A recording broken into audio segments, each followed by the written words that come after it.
Hi, my name is Maryah Greene, and I'm a plant doctor and stylist. Today, we're going to talk about how to create the green space of your dreams. Plant styling is using plants and planters to match your current decor with all of the plants that you're hoping to have in the future. People tend to discover plant styling for a few reasons. First, maybe it's to cover up something in your home that you're not too proud of.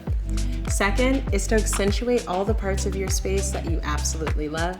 And third is just to enjoy the reciprocal relationship that comes from caring for a houseplant.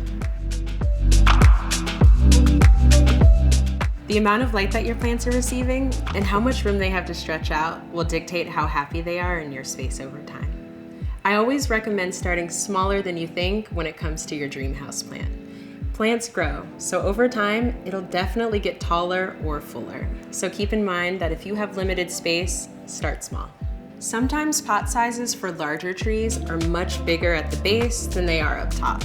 So keep in mind that you're gonna need to repot your plant every 1 to 2 years. So you wanna figure out how much space you have on your floor so you're not taking up too much room when it's time to repot it into something bigger.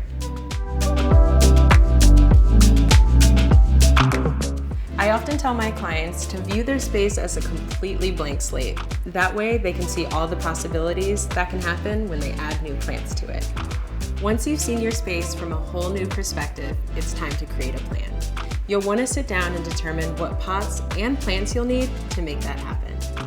Layering is the act of choosing different pots, plants of varying heights and sizes to create a mini cluster on spaces such as windowsills and bookshelves. It's really fun to play with different patterns and colors to create a really unique theme in your space in different parts of your apartment. One thing to be mindful of are the different colors and patterns that naturally come in your plant's leaves. You want to make sure that these pair nicely with the patterns that might be on your pots. I always prefer 1 to 2 statement pots next to some more simplistic pots. That way, those can be the star of the show. If you'd like to see your plants as a star of the show, I would do a more monochromatic approach. I love seeing plants in pots that are either terracotta or a traditional white color so that they can pop.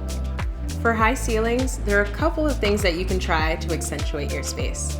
You can either go really big with large plants with really large foliage, or you can do hanging planters. I love using hanging planters for plants that get really long and vine over time. But if you are using hanging planters, make sure you're using ones that don't have a drainage hole. And if they do, you can take them down and water them in the sink on watering day. Remember that every space is different. What your plants look like and what pots they go in will differ from someone who lives right next door to you. Remember, it can be as unique as you want it to be, and hopefully these tips will help.